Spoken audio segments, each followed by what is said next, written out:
ପଡ଼ିବା ସହ ଜାଡ ଆରମ୍ଭ।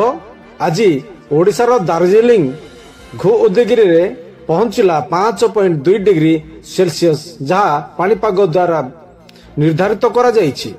ଘୁମସର ଉଦୟଗିରିରେ କିଛି ଦିନ ହେଲା ଥଣ୍ଡା ବଢ଼ିବାରେ ଚାଲିଛି। ଜାଡ ବଢ଼ିବାରେ ଲାଗିଛି। ଅଞ୍ଚଳରେ ପାରଦ ତଳମୁହାଁ ହେବାରେ ଲାଗିଛି। ସେପରି ଗତକାଲି 8.4 ରହିଥିବା ବେଳେ ଆଜି 5.2 କୁ ଖସିଛି ପାରଦ, ଯାହା ପାଣିପାଗ ବିଭାଗ ପ୍ରକାଶ କରିଅଛନ୍ତି।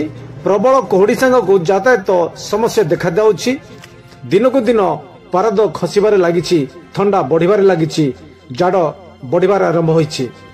କନ୍ଧମାଳ ଜିଲ୍ଲା ଘୁ ଉଦୟଗିରି ଅଞ୍ଚଳରେ ଗତବର୍ଷ ଥଣ୍ଡାର ସହର ଭାବେ ଘୁ ଉଦୟଗିରି ପରିଚିତ ହୋଇଥିବା ବେଳେ ଏହି ବର୍ଷ ମଧ୍ୟ ଘୁ ଉଦୟଗିରି, ଯାହାକି ଦାର୍ଜିଲିଂ ସହର ଭାବେ ପରିଗଣିତ ହୋଇଛି, ପାରଦ ଖସିଛି। 5.2 ପାଣିପାଗ ବିଭାଗ ଆକଳନ କରିଥିବା ଦେଖିବାକୁ ମିଳିଛି।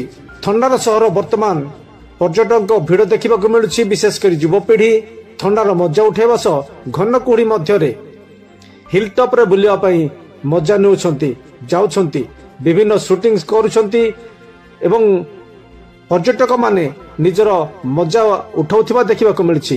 ଘୁ ଉଦୟଗିରି ସହରରେ ଥଣ୍ଡା ଅଧିକ ହେଉଛି, ତା ସାଙ୍ଗକୁ ପ୍ରବଳ ଜାଡ ମଧ୍ୟ ହେଉଥିବା ଦେଖିବାକୁ ମିଳିଛି।